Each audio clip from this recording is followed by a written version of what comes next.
Hola, buen día gente, ¿qué tal? Espero que estén muy bien. Hoy empezamos nuestra clase de generalidades de anatomía. Daremos un pequeño recorrido sobre los diferentes planos anatómicos, terminologías, una breve reseña descriptiva sobre lo que es la artrología, los músculos y un poquito de la osteología. Para hacerlo recordar nada más, nuestro texto base que vamos a utilizar este año va a ser el de Anatomía Humana de la Target Roislier, en este caso la quinta edición, que es la última, pero de igual manera la cuarta les va a servir si es que tienen.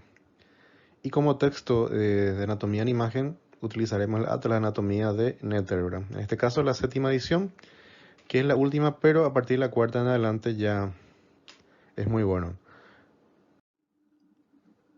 Y siguiendo en cuanto a los textos, en este caso acá tenemos algunos textos de apoyo, si es que tienen y no puede conseguir otros textos, esto igual les sirve para poder estar al día.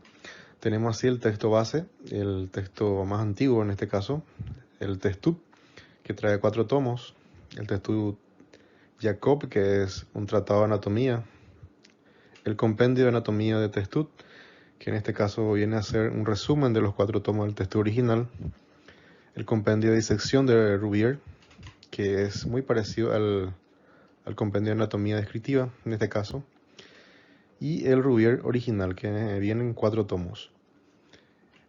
Después tenemos lo que es la anatomía francesa, aparte de la anatomía francesa, al igual que el Testut, la anatomía de Bouchet, que trae 11 tomos aproximadamente, y ya más nuevos, actualizados.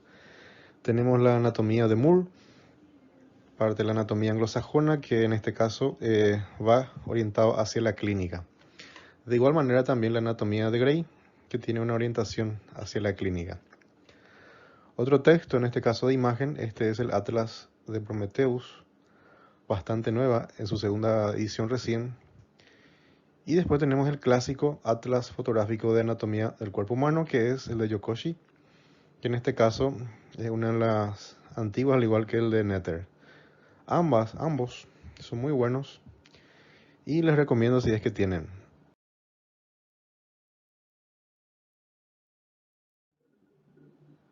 Y ya para empezar un poquito, veremos en nuestro programa de estudio cuáles son los temas que vamos a estar tratando hoy.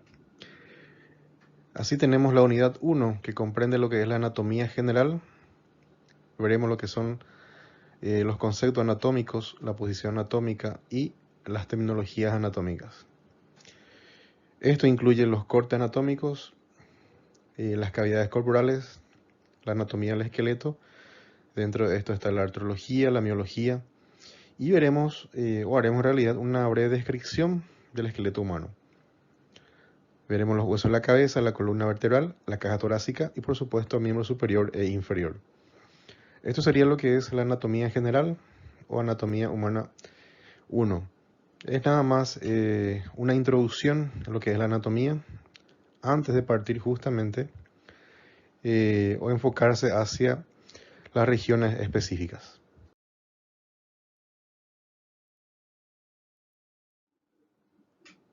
La anatomía siempre se empieza con el capítulo de generalidades, ya que en este capítulo uno eh, va adentrándose a lo que es los planos, los conceptos anatómicos y las diferentes formas que uno va a enfocar a la hora de... Tenemos así, estos son los enfoques de los tratados de anatomía. Tenemos así la anatomía sistémica, que hay textos que enfocan al estudio de la anatomía de acuerdo a los sistemas, a los distintos sistemas que posee el cuerpo humano. Ejemplo, sistema circulatorio, sistema respiratorio. Después tenemos otro texto que enfoca la anatomía o el estudio de la anatomía en regiones. En este caso, nuestro texto de la Target, Luis Liar, se basa justamente sobre el estudio regional y consecuentemente las diferentes subdivisiones naturales del cuerpo. En este caso, la anatomía topográfica. Antes de avanzar, tenemos que tener en cuenta dos conceptos referente a las nomenclaturas anatómicas, es decir, los nombres que son utilizados para denominar una estructura anatómica. Hay dos nóminas que se utilizan en la actualidad. Tenemos la nómina anatómica internacional y la nómina anatómica tradicional. En este caso, la más actual es esta, la nómina anatómica internacional, que es la que se reúnen los grandes anatomistas cada cierto tiempo para actualizar las nomenclaturas anatómicas. La reunión más reciente ocurrió en el año 2013, donde prácticamente dieron sepultura a algunos nombres tradicionales o epónimos. Actualmente los textos más nuevos ya traen lo que son los nombres más nuevos, o sea, las terminologías nuevas, y las tradicionales lo traen entre paréntesis, al lado justamente de la nómina más actual. Y bien, tenemos lo que son los epónimos. Los epónimos vienen a ser nada más las nomenclaturas tradicionales. Anteriormente, cuando un anatomista descubría una estructura dentro del cuerpo, tenía la peculiaridad de colocarle su nombre o parte de su apellido a esa estructura. Por eso aparecen estos epónimos. Tenemos trompa de falopio, que en la actualidad se llama trompa uterina, el fondo de saco de Douglas, ligamento de Gimbernat, canal de Hunter. Estos son varios epónimos que van a encontrar siempre entre corchetes, indicando que son ya nomenclaturas tradicionales. No son de uso universal, es preferible no utilizarlos para evitar las confusiones, ¿verdad? ¿Por qué? Porque los textos más nuevos ya traen nomenclaturas actualizadas y los viejos siguen trayendo estos nombres. Por eso siempre es importante tener un libro bien actualizado. Siguiendo con la nomenclatura anatómica, en anatomía existe aproximadamente 75.000 términos anatómicos para unas 5.000 estructuras. Esto empezó en el año 1895 en la ciudad de Basilea, donde se hizo el primer congreso de nómina anatómica internacional, donde se reunieron los anatomistas franceses y americanos, y llegaron a un consenso para que todas las piezas anatómicas tengan el mismo nombre, ya que siempre esa era la disputa en aquella época. Están los anatomistas franceses enfrentados con los anatomistas anglosajones, que son los americanos, ¿verdad? Y la segunda reunión ocurrió en 1955, ya en París, donde se hizo la segunda reunión y donde consensuaron que las terminologías, los nombres, los epónimos, se seguirían usando. Ya más adelante, en el 2013, se hizo una reunión más actual y en esa reunión se llegaron a un consenso entre todos los anatomistas del mundo para ya dar definitivamente de baja a las nomenclaturas tradicionales, que serían los epónimos, ¿verdad? Entonces, a partir de ahí, los textos que se reescribieron, se reimprimieron en realidad, ya vienen con la nomenclatura actual. Y las tradicionales siempre van a aparecer entre corchetes.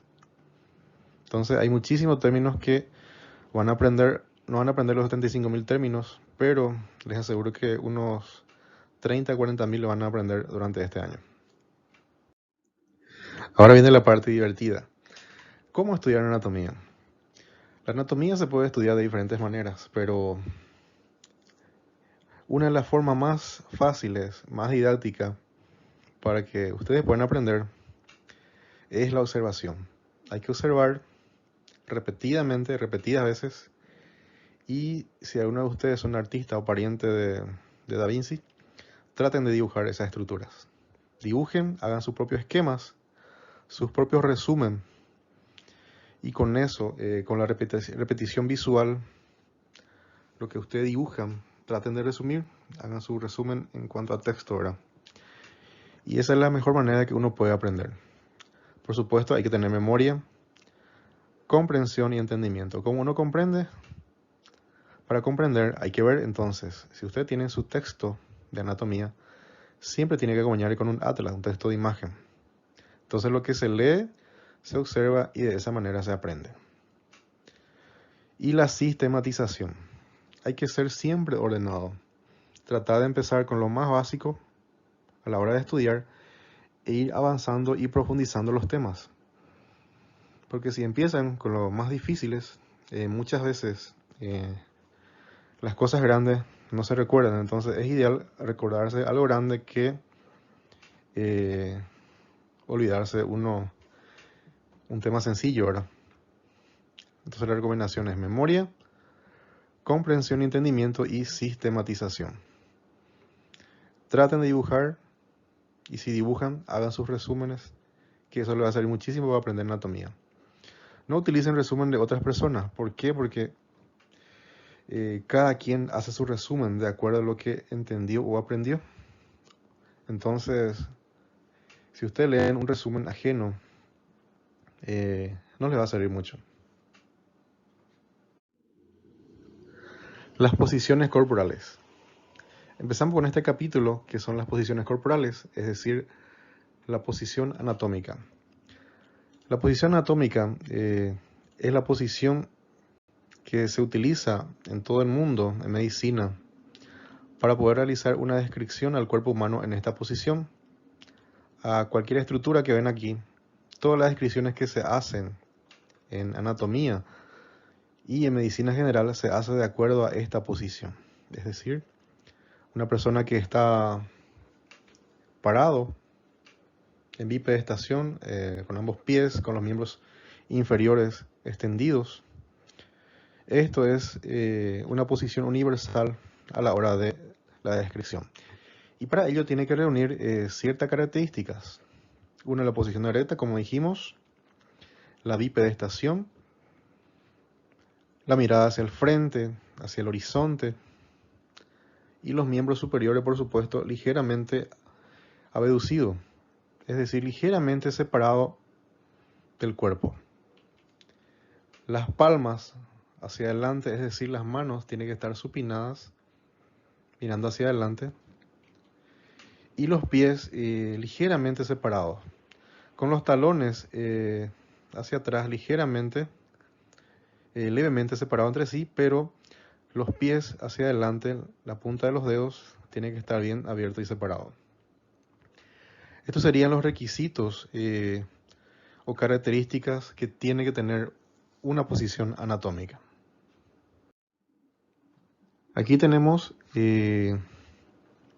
dos imágenes, un cuerpo femenino y un cuerpo masculino. Uno de los sujetos no está cumpliendo la posición anatómica. Después ya en la evaluación ustedes me van a decir cuál de los sujetos aquí no cumplen estos requisitos. Y acá están los requisitos. La cabeza mirada hacia adelante, los brazos adyacentes a los lados, con las palmas mirando hacia adelante. Bipedestación quiere decir que tiene que estar de pie. Y los miembros inferiores junto con los pies paralelos y los dedos dirigidos hacia adelante, ¿verdad? Ustedes me van a decir cuál de los sujetos, en este caso, no cumple esa condición de posición anatómica. Siguiendo con las posiciones corporales, tenemos otra posición que es llamado también el decúbito dorsal o decúbito supino o decúbito anatómico, ¿verdad? Es una posición que es muy utilizada a la hora de explorar pacientes. Esto se ve mucho en los hospitales, en los consultorios. Y las condiciones que tiene que reunir son estas, ¿verdad? El paciente tiene que estar acostado sobre su espalda, con las piernas bien extendidas y los brazos alineados al cuerpo. Es una posición que se utiliza para la exploración tanto a nivel de tórax, abdomen, miembro inferior y miembro superior, ¿verdad? En las mujeres se utiliza esta posición para la exploración de las mamas. La otra posición que tenemos es el decúbito ventral o también llamado decúbito prono, que es muy parecido a esta posición, ¿verdad? En este caso, el paciente o la persona tiene que estar acostado sobre su abdomen y tórax. La cabeza tiene que estar girada lateralmente. Esto para evitar que se sofoque justamente con la superficie en la cual se encuentra acostado. Las piernas extendidas también. Y los brazos deben estar extendidos a lo largo del cuerpo, ¿verdad? Esto sería la condición que tiene que reunir esta posición. Esta posición se usa nada más como una alternativa para cambios posturales y en algunos casos también se utiliza para tratar de dar un tratamiento paliativo a las personas que están con unas patologías cardíacas o patologías respiratorias, ¿verdad? Y después tenemos lo que es la posición inglesa, la famosa posición inglesa, o también llamado decúbito lateral. En este caso, esta posición puede variar tanto a la derecha como a la izquierda, ¿verdad? Como su nombre lo dice, todo echado de costado. En este caso, la persona se halla de costado con las piernas extendidas y los brazos paralelos al cuerpo, ¿verdad? El brazo inferior, es decir, el que está apoyado justamente sobre la superficie, se separa levemente del cuerpo para evitar una lesión a nivel vascular, ¿verdad? Es una posición que se emplea bastante para los cambios posturales en los enfermos que están encamados mucho tiempo, ¿verdad? Para evitar justamente la escala del decúbito. También se utiliza para prevenir broncoaspiraciones, se utiliza para la administración de medicamentos, vía intramuscular, higiene a nivel tanto genital como anal. Y en las embarazadas esto es muy importante porque se usa para evitar el síndrome de hipotensión, se llama un síndrome, que ocurre justamente por la compresión del útero sobre la vena cava, ¿verdad? Entonces en este caso, la embarazada adopta esta posición para evitar ese síndrome de hipotensión. Es decir, una presión baja súbita cuando se comprime justamente la vena cava inferior. Siguiendo con las posiciones, tenemos la posición genopectoral, también llamada como con su nombre menos frecuente, que es la posición mahometana. El paciente, en este caso, la persona va a adoptar una posición muy parecida a la que adoptan los mahometanos para sus prácticas religiosas, ¿verdad? La persona se va a colocar justamente con la boca abajo, apoyado sobre su pecho y rodillas. Y para colocarse en esta posición primero se tiene que arrodillar y después se flexiona su cintura hacia adelante para que las caderas justamente queden hacia arriba, ¿verdad? Y la cabeza tiene que quedarse hacia abajo. Esta posición se utiliza en la medicina para la exploración a nivel rectal, es decir, para realizar el tacto rectal. También se utiliza para la administración de enemas. Después tenemos la otra posición, esta sí es muy famosa, muy conocida en la práctica médica, que es la posición ginecológica, también llamada la posición de litotomía, ¿verdad? En este caso, el paciente se halla acostado boca para arriba, con las piernas colocadas sobre un estribo, ¿verdad? Estos son estribos. Esta es una cama ginecológica y el soporte de pierna, esto se llama estribo, ¿verdad? Ambas piernas están colocadas sobre los estribos, flexionadas en un ángulo de 90 grados y abiertas, ¿verdad? Los muslos, por supuesto, tienen que estar en abducción, es decir, tienen que estar separados, ¿verdad? Esta posición es la clásica utilizada para el examen manual de la pelvis, vagina, recto y también para la exploración de las embarazadas. Y esta es la posición que adoptan las mujeres cuando van a tener un pacto vaginal. Tenemos los planos anatómicos a través de las cuales vamos a estudiar al cuerpo humano. El cuerpo humano se estudia a través de 3 ejes con respecto al espacio. Tenemos así el eje vertical, que parte desde la cabeza hasta los pies, el eje transversal, que se traza de un extremo a otro, y el eje sagital, que se traza en sentido antero-posterior, es decir, de anterior a posterior. A través de estos 3 ejes anatómicos vamos a trazar, o se va a trazar lo que son llamados los planos. El primer plano que tenemos es el plano sagital. El plano sagital es también llamado el plano anteroposterior. Este plano va a pasar justamente desde el frente del cuerpo, se va a trazar y se va a dirigir hacia la espalda. Este plano va a separar al cuerpo en dos mitades. Una mitad izquierda y otra mitad derecha. Siguiendo con el otro plano, tenemos al plano coronal. El plano coronal es también conocido como plano frontal. Este plano va a atravesar el cuerpo de un lado a otro.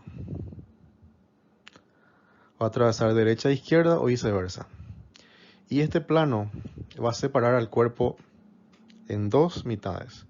Una mitad anterior, que se va a llamar ventral, y una mitad posterior, que se va a llamar dorsal. Y por último, tenemos al plano transversal, o también llamado plano horizontal. El plano transversal u horizontal atraviesa al cuerpo horizontalmente, dividiendo en dos segmentos. Un segmento superior, que se va a llamar segmento craneal, un segmento inferior, que se va a llamar segmento caudal. Entonces, estos son los planos anatómicos que vamos a estudiar. Aparte de eso, puede haber otros planos anatómicos. En este caso, tenemos un plano anatómico parasagital, que se traza paralelamente al plano sagital, que va a dividir al cuerpo en dos mitades, en dos secciones también. Una mitad lateral y una mitad medial. Y a través de los planos se pueden realizar los cortes anatómicos. Como vimos, ya hay tres planos. También tenemos tres tipos de cortes anatómicos. Tenemos un corte longitudinal, un corte transversal y un corte oblicuo. La sección longitudinal o el corte longitudinal nos permite realizar secciones tanto en miembro superior, tórax, abdomen, cabeza y cuello, para poder estudiar las distintas relaciones que tienen las estructuras en el cuerpo, de forma longitudinal. El corte transversal es un corte muy utilizado a nivel del miembro, de los miembros superiores e inferiores, tórax, abdomen, y nos permite ver las secciones del cuerpo desde un plano superior, ¿verdad? Es decir, mirando hacia arriba, uno puede ver las distintas estructuras, los huesos, en este caso el miembro, y las relaciones que tiene con los músculos, con los vasos y nervios, ¿verdad? El otro plano o la otra sección o corte que se puede realizar es un corte oblicuo. Este corte o sección oblicua se utiliza mucho en miembro superior e inferior. Es de gran utilidad anatómica y nos permite diferenciar el trayecto que tienen los vasos sanguíneos y nervios con respecto a los músculos. Entonces, son tres cortes anatómicos que hay que recordar: longitudinal, transversal y oblicuo. Planos y secciones anatómicas. ¿Cuál es la diferencia entre ambos? La diferencia fundamental entre ambos es que para poder realizar un corte, necesariamente hay que trazar los planos anatómicos. En este caso, los planos van a ser imaginarios y los cortes van a ser las secciones que se realizan en cada uno de los planos posibles que estuvimos viendo.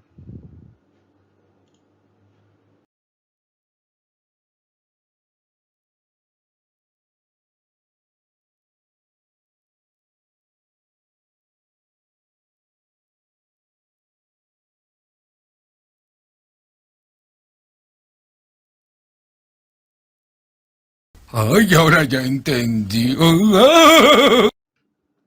Otro término que utilizaremos o veremos mucho se llama el término de simetría. El término de simetría significa que el cuerpo humano no está formado por dos mitades simétricas, tanto a la derecha como a la izquierda. Y mirando esta imagen, si realizamos un corte, en este caso un corte sagital, veremos que el cuerpo se divide en dos mitades, una mitad izquierda, otra mitad derecha. Viendo lo que es el contenido dentro de las cavidades, veremos que la distribución de los órganos no es simétrico en ambas mitades.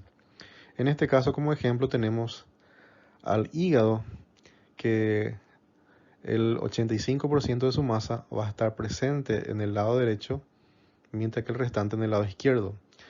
La misma cosa pasa con el estómago. El estómago, en un 90% de su masa está a la izquierda y prácticamente nulo o nada hacia la derecha. Lo mismo ocurre con el bazo, que solamente está presente en el lado izquierdo. Solamente tenemos un solo bazo. Y lo mismo ocurre con la distribución de las asas, tanto delgadas como gruesas, ¿verdad? Por eso justamente esta terminología se aplica mucho en cuanto a lo que es el compartimiento o la distribución equitativa de los órganos.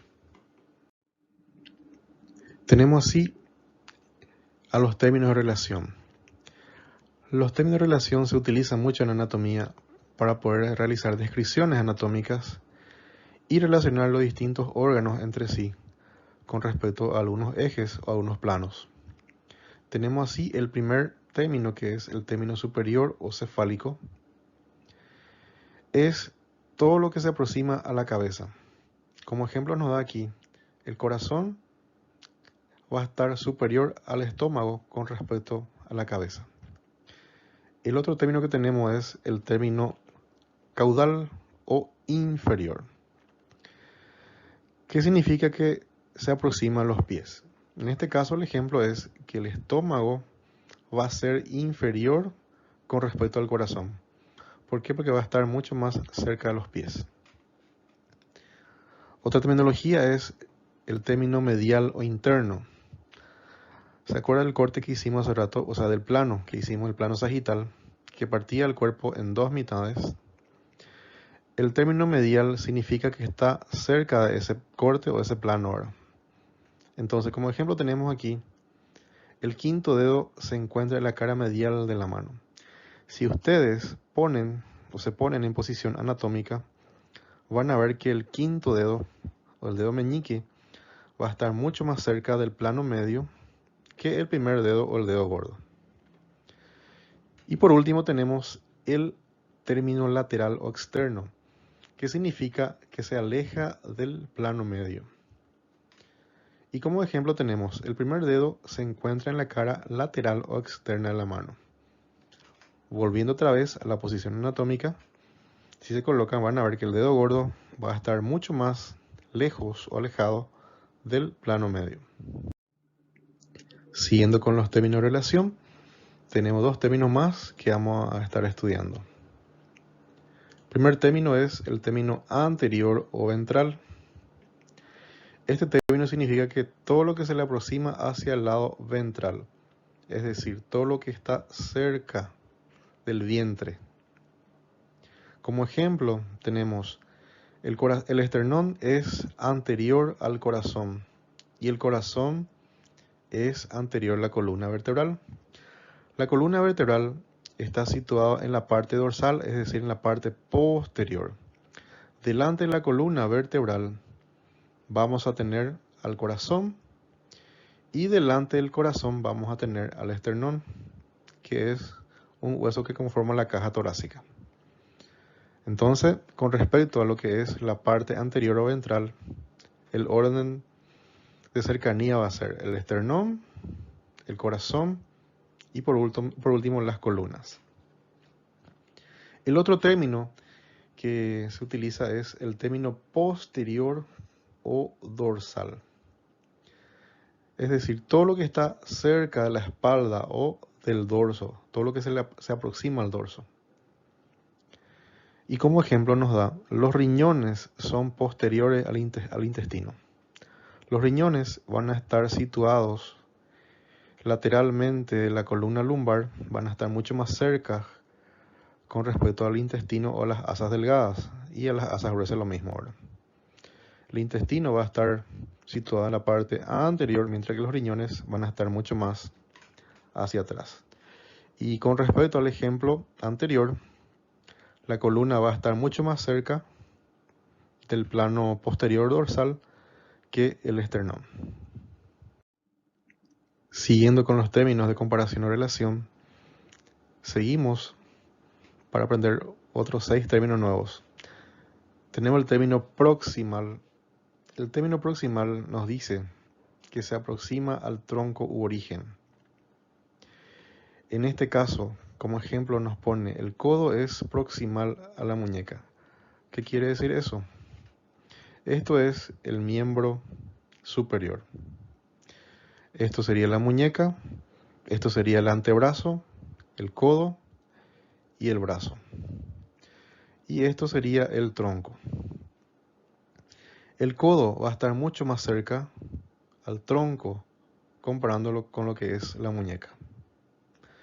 El otro término que tenemos es el término distal, que significa lo contrario, ¿verdad? Que se va a alejar del tronco u origen. Como ejemplo nos da, ¿verdad? La muñeca, por supuesto, va a estar mucho más lejos con respecto al codo, referente al tronco. El otro término es el término superficial, que significa que está próximo a la superficie. Siguiendo con el ejemplo de miembro superior, tenemos un ejemplo con respecto a uno de los huesos, en este caso el húmero, hueso del brazo, ¿verdad? Los músculos del brazo van a ser superficiales con respecto al húmero. Los músculos, en este caso del brazo, se encuentran rodeando, al hueso, sobre el cual están insertados, ¿verdad? El otro plano, el otro término es el término profundo. Significa que se aleja de la superficie. Y acá se utiliza el ejemplo opuesto, ¿verdad? El húmero está profundo referente a los músculos del brazo. El otro término es el término externo. El término externo significa que está hacia afuera o hacia el exterior. Como ejemplo, tenemos al pabellón auricular. Como ustedes saben, si alguno de ustedes ya tiene nociones anatómicas, van a ver que el oído se encuentra dividido en 3 partes, en 3 porciones, ¿verdad? Oído externo, medio e interno. Y el pabellón auricular es uno de los elementos del oído externo. El ejemplo aquí que nos pone es, el pabellón auricular es exterior al oído medio. Es decir, está mucho más alejado de la línea media con respecto al oído medio. Y el otro término es el término interno. Este término se utiliza para referirse a cercanías al plano medio o respecto a una relación entre cavidades. En este caso tenemos la relación que hay entre el ojo con la cavidad orbitaria.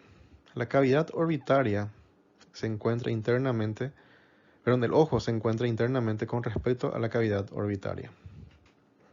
Estos son términos que se utilizan bastante a la hora de realizar las descripciones anatómicas. Ahora llegamos a los términos de movimiento. El cuerpo humano realiza distintos tipos de movimientos y en algunos lugares, algunas articulaciones son especializadas para realizar los distintos tipos de movimientos. A diario realizamos movimientos de flexión y extensión, que son los movimientos más comunes, ¿verdad? Que uno realiza. Y como ejemplo tenemos a las articulaciones de los miembros, que vamos a ver cómo se realizan estos movimientos, ¿verdad? El término flexión significa doblar o reducir el ángulo entre 2 porciones del cuerpo. En este caso tenemos la articulación del codo. Por un lado tenemos al brazo, por el otro lado tenemos al antebrazo. Cuando se reduce el ángulo formado entre estas dos estructuras, decimos que se realiza el movimiento de flexión. Este movimiento puede alcanzar unos 150 grados aproximadamente en una flexión máxima. Y cuando se realiza la extensión, se está aumentando el ángulo entre estas dos estructuras. La extensión completa del antebrazo con respecto al brazo es de 150 grados aproximadamente también. Debido a un límite anatómico, el miembro superior no puede flexionarse hacia atrás, gracias a un hueso que está situado dentro del antebrazo, que es el cúbito, ¿verdad? Que tiene una cabecita que se llama el olecranon. Evita que el antebrazo realice un movimiento de flexión hacia atrás. Otro ejemplo se da en la articulación de la muñeca. El término flexión de la muñeca en un 85 grados aproximadamente y extensión de la muñeca. Otro ejemplo que tenemos a nivel de las articulaciones es a nivel de miembro inferior. En este caso, acá vemos a una jovencita realizando rutinas en un gimnasio, ¿verdad? Realizando movimientos de flexión y extensión. En este caso va a ser flexión de la pierna con respecto al muslo, ¿verdad? Y extensión del muslo con respecto a la articulación pélvica. Este es el movimiento que permite justamente desarrollar músculos de la zona o región glútea, ¿verdad? También los músculos a nivel del muslo. Siguiendo con los movimientos, tenemos lo que es el movimiento de dorsiflexión. Este movimiento se da a nivel de la planta de los pies.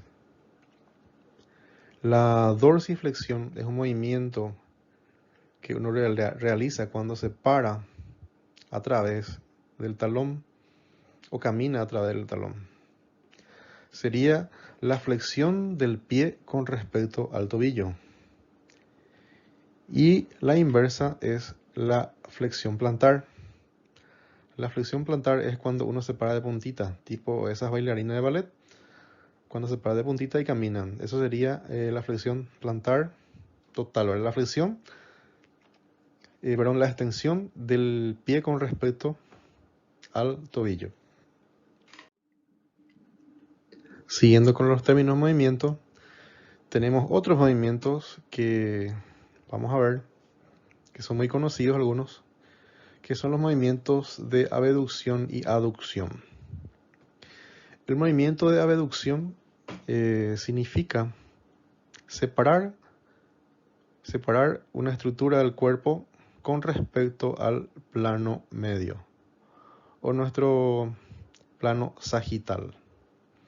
Cuando uno levanta lateralmente el miembro o eleva lateralmente el miembro superior, está realizando el movimiento de abducción, es decir, alejar el miembro superior del plano medio. Y el movimiento de aducción es lo contrario, lo opuesto, es acercar el miembro superior con respecto al plano medio, es decir, la posición firme. Cuando uno está firme, está en un movimiento de aducción referente a los miembros superiores. El otro movimiento que se puede hacer es el movimiento de rotación. Una rotación que puede ser una rotación medial o rotación lateral. La rotación medial se da con respecto al miembro superior también. Aquí tenemos la imagen. Esto sería la rotación medial cuando se dobla parte del antebrazo hacia el abdomen, y lo opuesto cuando se realiza la rotación lateral, cuando el antebrazo se desliza o se desplaza hacia afuera. El otro movimiento de miembros, en este caso, es la pronación y supinación. El movimiento de pronación sería la rotación medial del antebrazo y de la mano. Cuando uno realiza una rotación medial del antebrazo y de la mano, están en una posición anatómica, ustedes se colocan y rotan medialmente el miembro superior, van a ver que la palma de la mano va a quedar hacia adelante. Ese sería el movimiento de pronación. El famoso movimiento de Sijuro, ¿verdad? Y la supinación es la rotación lateral de la mano y el antebrazo. Cuando ustedes rezan el Padre Nuestro, cuando ponen suplicando algo, eso es el movimiento de supinar, de pedir, supinación. Después tenemos el movimiento de circunducción. El movimiento de circunducción es prácticamente todos los movimientos juntos, ¿verdad? Una combinación de flexión, extensión, separación, aproximación, rotación medial, rotación lateral. Es un conjunto de movimientos que se puede realizar el miembro superior en conjunto y el miembro inferior. Después tenemos los otros movimientos que también se da en distintas partes del cuerpo. Tenemos así el movimiento de elevación, que se relaciona con respecto al hombro, elevación del hombro, y después tenemos lo que es depresión del hombro. Uno puede alzar su hombro y elevar al mismo tiempo, ¿verdad? Después tenemos la protrusión. Protrusión es un movimiento que se da a nivel justamente de la mandíbula. Cuando uno básicamente lo que hace es sacar hacia afuera lo que es el miembro, el maxilar inferior, deslizando, traccionando hacia adelante. Y el otro movimiento es el movimiento de retrosión, cuando parte de la mandíbula es llevada hacia adentro, el movimiento opuesto a la protrusión.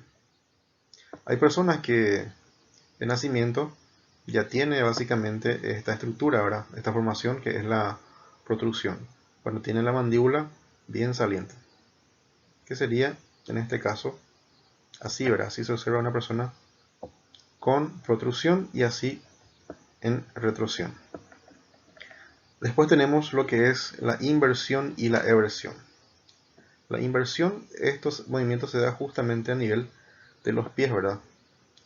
La inversión se da justamente cuando uno trata de pararse sobre los bordes externos, laterales del pie, y la eversión, todo lo contrario, trata de apoyarse justamente sobre el primer dedo, sobre el dedo gordo y la parte interna del pie. Después tenemos lo que es el movimiento de oposición. El movimiento de oposición cuando trata uno de juntar el pulpejo del primer dedo justamente con la yema del quinto específicamente, ¿verdad? Y la reposición es cuando básicamente ese movimiento se restituye, es decir, la mano abierta. Pasando ahora a lo que es al sistema esquelético, vamos a empezar este capítulo viendo cuáles son las funciones del sistema esquelético. También vamos a clasificar los huesos con respecto a sus funciones. Bien, ahora llegamos a la parte de funciones. Veremos las funciones que tiene el sistema óseo. Tenemos la primera función, que es la función de sostén. Los huesos proveen un cuadro rígido de soporte tanto para los músculos como también para los tejidos blandos. La otra función que tiene es la de movimiento. Eso se da justamente gracias a los músculos que se insertan en ella a través de los tendones y su contracción o la contracción sincronizada de estos músculos producen los movimientos. La tercera función que tiene es la de protección. Los huesos forman varias cavidades dentro del cuerpo y forman lo que se llaman jaulas o estuches óseos de protección. En este caso, acá tenemos un ejemplo de lo que es la caja torácica, que se encuentra rodeando a los órganos del tórax, en especial al corazón y a los pulmones. Después tenemos a los huesos del cráneo, que protege al cerebro frente a los golpes y frente a las traumas que pueda sufrir, ¿verdad? Después tenemos otra función muy importante, que es la hematopoiesis, es decir, la producción de las médulas óseas o células sanguíneas, ¿verdad? Esto se produce dentro de las cavidades que están situadas en ciertos huesos, en un tejido conectivo que se denomina justamente la médula ósea. Ahí se producen las células sanguíneas rojas, que son llamadas las hematíes, ¿verdad? Mediante un proceso que se llama la hematopoiesis. Y otra función muy importante es la homeostasis mineral, es decir, la regulación de los minerales dentro de la circulación. Otra función no menos importante es el almacén de grasa de reserva que tienen los huesos, ¿verdad? Que consiste principalmente en los adipocitos, con unos pocos hematíes dispersos, ¿verdad? Esto se observa solamente, podemos observar en los animales, ¿verdad? Si alguno de ustedes conocen lo que es el caracú de una vaca, o comieron ya, van a ver que es muy rica en grasa, y ese justamente es la médula amarilla, se llama la médula amarilla, que son adipocitos, que son reservorios de grasa para el cuerpo. Ahora llegamos a la parte de clasificación de los huesos. Veremos los tipos de huesos de acuerdo a su morfología dentro del cuerpo humano. Tenemos así, primeramente, a lo que son los huesos largos, que tiene una mayor longitud con respecto a lo que son sus otros dos planos en cuanto a anchura y espesor. En este caso, son huesos bastante rígidos, mucho más fuertes comparando con otras regiones. ¿Por qué? Porque su principal función es la de sostén y la de locomoción. Son huesos que están situadas en miembro superior y miembro inferior. Tiene una característica única, que presenta una diáfisis en la línea media y dos epífisis. Dentro de este hueso, entre los huesos largos, se encuentra la médula amarilla, que es un reservorio, como les dije hace rato, de tejido adiposo. También dentro de los huesos largos está la médula ósea, responsable justamente de la hematopoiesis. Como huesos largos, dentro del cuerpo tenemos todos los huesos del miembro superior e inferior. Otra clasificación que tenemos de acuerdo a su morfología son los huesos planos.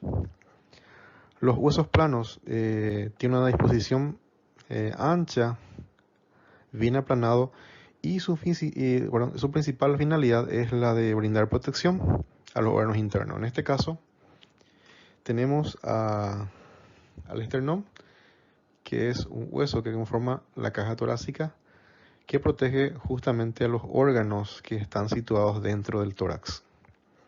Como ejemplo de los huesos planos, tenemos los huesos de la calota craneana, que protege al encéfalo, al omóplato, esternón y al coxal. Otra clasificación que tenemos es los huesos cortos. Los huesos cortos son los huesos que están presentes a nivel del carpo y del metacarpo. Son huesos de miembros superiores e inferiores. Después tenemos los huesos supernumerarios. Dentro de este grupo tenemos dos tipos de clasificaciones. Tenemos los huesos wormianos o suturales y a los sesamoideos. Estos huesos supernumerarios no son muy inconstantes, por eso no está dentro de la clasificación grande con respecto a los tipos de hueso. Ahora, empezando por el primero, los huesos wormianos o suturales son pequeñas osificaciones que están incrustadas entre los huesos del cráneo normalmente, ¿verdad? Esto se debe a una osificación incompleta en de los huesos del cráneo, o normalmente también se puede observar después de una cierta patología, específicamente una hidrocefalia, ¿verdad? Ya sea una hidrocefalia congénita o en el adulto. Esto se observó por primera vez en el año 1600, una anatomista de Copenhague fue la que encontró a través de una autopsia, ¿verdad? Y obviamente le puso su apellido, ¿verdad? Wormiano. La otra clasificación son los huesos sesamoides. Son huesos bastante pequeñitos, ¿verdad? Más o menos redondeada, que está incrustado en ciertos tendones dentro del cuerpo. En este caso acá tenemos a la rótula o patela, ¿verdad? Que está rodeada por los tendones de las inserciones del músculo cuádriceps y también los músculos de la pierna, ¿verdad? El nombre se debe justamente sesamoideo, que se parece mucho a la semilla del sésamo, ¿verdad? Si que ustedes conocen el sésamo, van a ver que es muy parecido a la forma de esa semilla.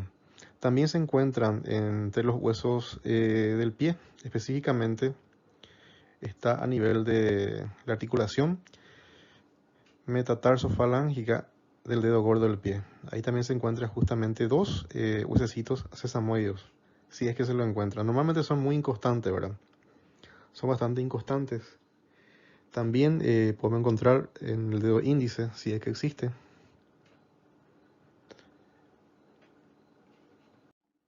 Siguiendo con nuestra clasificación, llegamos a los huesos neumáticos.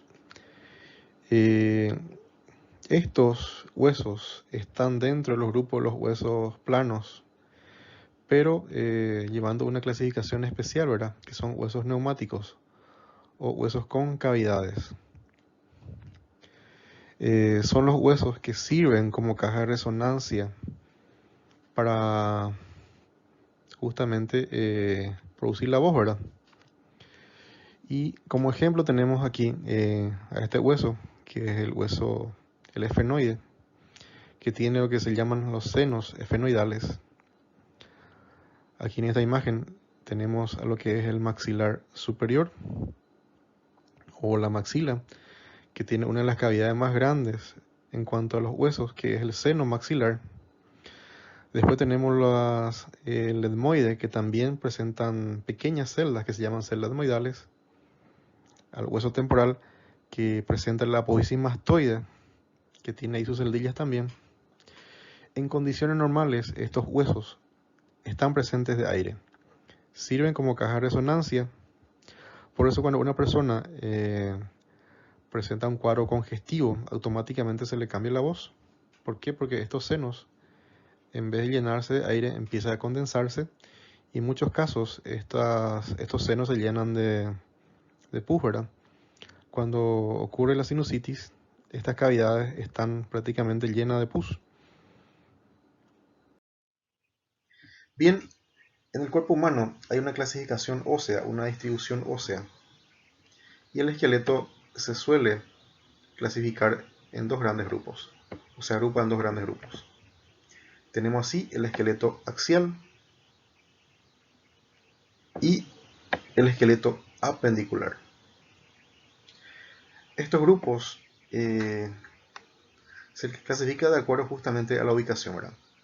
Tenemos el esqueleto axial, que está básicamente comprendida entre lo que es el tórax y por supuesto cabeza y cuello, y parte justamente de lo que es la columna lumbar y parte de la pelvis, ¿verdad?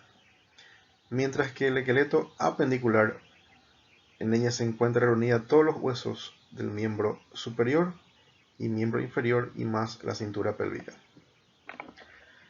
Dentro de lo que es el esqueleto axial tenemos en total de 22 huesos de la cabeza, 8 del cráneo, 14 de la cara, y en total justamente suma 22, ¿verdad?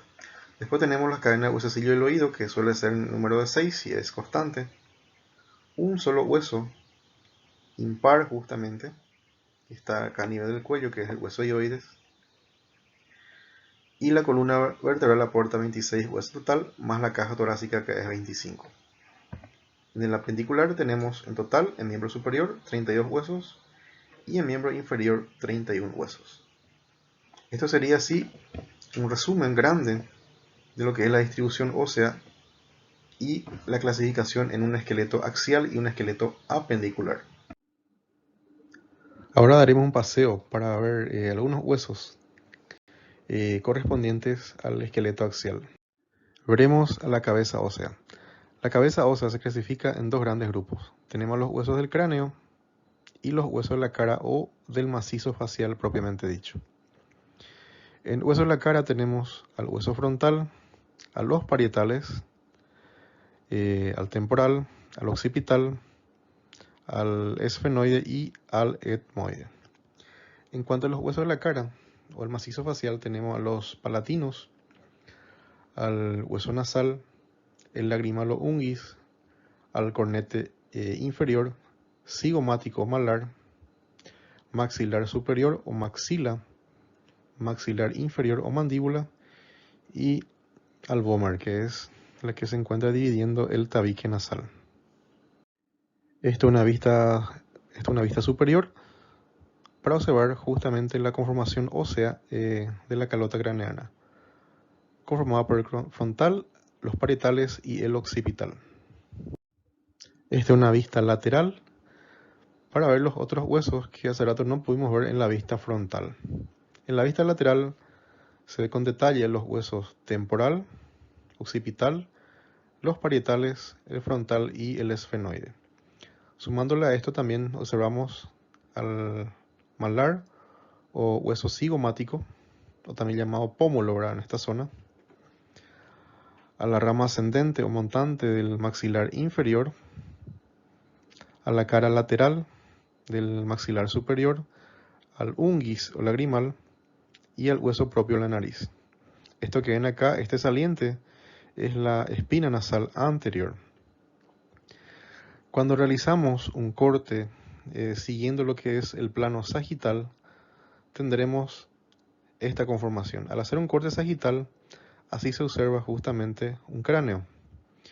Y en ella podemos distinguir los otros huesos que no pudimos observar. Empezando desde atrás hacia adelante, tenemos al hueso occipital, al parietal, con estas características únicas, ¿verdad? Que se observan pequeños canales o pequeños surcos que están recorridas en toda su superficie, que son ramificaciones de una arteria que es la arteria meningia media, que recorre justamente estos surcos. Tenemos el hueso frontal que también es recorrido por ese surco. Y lo que se observa bien son los senos, ¿verdad? Tenemos así el seno frontal, el seno esfenoidal. Y ya en la parte anterior, parte del macizo facial, tenemos al vómer, que es un hueso impar, el maxilar superior y parte de lo que es la lámina horizontal del hueso palatino, ¿verdad? Que conjuntamente con lo que es la lámina horizontal del maxilar superior van a constituir lo que es el paladar duro. Esto es una vista superior de lo que es base de cráneo, una vista inferior de lo que es base de cráneo. A esta vista se le llama cara endocraneal y a esta vista se lo llama cara exocraneal. En la vista, desde la vista superior, uno observa tres superficies bien delimitadas. Una superficie anterior, una superficie media y una superficie posterior. Estas serían las llamadas fosas cerebrales. Fosa cerebral anterior, fosa cerebral media y fosa cerebral posterior. Y la misma cosa ocurre en la vista exocraneal, ¿verdad? Tenemos una región posterior, una región media y una región anterior. Esto nada más una descripción a grandes rasgos, ¿verdad? Ya que en odontología vamos a estudiar cada uno de los huesos que conforman el cráneo con todos los detalles anatómicos y en sus diferentes facetas o estructuras, ¿verdad? Esto que observan en la imagen es una estructura ósea de un recién nacido. En los recién nacidos, los huesos del cráneo no están unidos entre sí, están separadas por una lámina fibrosa rica en tejido conjuntivo bastante elástico que en la edad adulta van a ser justamente las suturas, ¿verdad?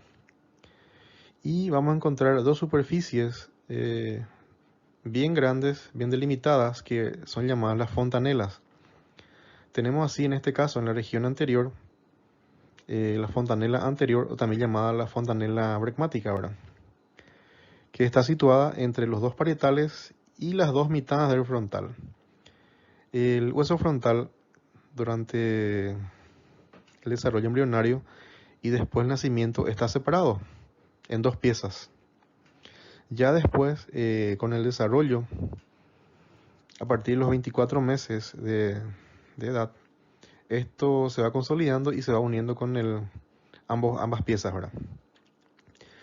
Después tenemos la otra fontanela, que es la fontanela posterior, o también llamada fontanela landoidea, ¿verdad? Que está situada entre los dos parietales y el occipital. Estas fontanelas, normalmente, la fontanela frontal, se cierra entre 18 a 24 meses y la posterior de 1 a 2 meses, ¿verdad? Si ustedes tienen a un hermanito, sobrino, recién nacido, si es que exploran, si aprietan justamente en esta región, van a ver que se hunde, ¿verdad? El dedo se va a hundir. ¿Por qué? Porque esa zona solamente está presente una lámina de tejido fibroso y bastante elástico, ¿verdad?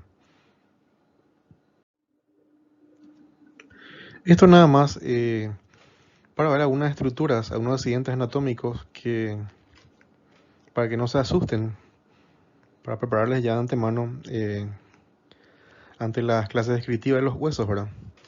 Tenemos así este primer hueso, que es el hueso frontal, que tiene tres caras, una cara anterior, cara inferior, y nos faltaría la cara posterior o craneal, ¿verdad? ¿Y qué es lo que uno describe en los huesos? Se describe la forma que tiene, cuántas caras tiene, y dentro de las caras, cuáles son los accidentes anatómicos que uno observa. En este caso, en la cara anterior, se observa en la línea media lo que es la sutura frontal. ¿Se acuerdan? En el recién nacido, el hueso frontal está separado en dos mitades, ¿verdad? En dos piezas. Ya en la edad adulta, estos dos huesos se unen y se sueldan, ¿verdad? Después tenemos lo que es la glabela. La glabela es una pequeña depresión que está situada aquí, justamente por encima de los arcos superciliares. Después tenemos los arcos superciliares. Son dos eminencias que están situadas lateralmente, donde el punto exacto donde se encuentran justamente las cejas, ¿verdad? Esos son los arcos superciliares o arcos ciliares llamados. Y por último tenemos el agujero supraorbitario. Es este pequeño orificio por donde van a transcurrir los nervios y vasos supraorbitarios. Esto es así se describe un hueso. Se observa detenidamente los accidentes que posee y se empieza a describir, ¿verdad? Esto es nada más un ejemplo para que vean de cómo vamos a trabajar justamente este año. Otra forma de describir los huesos sería la ubicación, ¿verdad? En la siguiente clase vamos a ver cómo describir un hueso, cuáles son las características que hay que tomar en cuenta a la hora de describir. En este caso tenemos al hueso parietal, que son dos huesos, son huesos pares, que están situadas formando parte de lo que es la calota craneana ahora. Este hueso es el hueso temporal que se subdivide en tres piezas. Va a haber huesos en el cuerpo que van a tener tres orígenes, ¿verdad? Tres piezas óseas que después se fusionaron entre sí. En este caso el temporal está dividida en tres porciones: la porción escamosa, la petrosa y por supuesto la mastoide, ¿verdad? Que es la que se observa en la parte externa. Esto sería el occipital, el hueso más posterior, la vista interna y la vista externa, ¿verdad? Justamente en la vista interna resalta las fosas tanto cerebelosas como las fosas cerebrales. Esto es una vista básicamente en la parte inferior o anterior. Y este hueso que ven acá es el hueso etmoides, que está en la parte media y superior justamente, donde presenta una característica única, que son las láminas cribosas, estos pequeños orificios, por donde van a pasar justamente filetes del tracto del nervio olfatorio. Y llegamos a estos huesos, ¿verdad? Los huesecillos del oído, que son 3, el martillo, yunque y estribo, y el hueso dioide. Este hueso dioide es el único hueso de la región anterior del cuello. Es el único hueso que está situado en el cuello, en la parte anterior, en la cual se insertan en total 14 músculos. Cuando vemos cuello en todo su contenido, vamos a hablar mucho de este hueso. Bueno, hasta aquí llegamos para la clase de hoy. La siguiente vamos a ver la parte de artrología, miología y desarrollar por completo lo que son las cavidades corporales.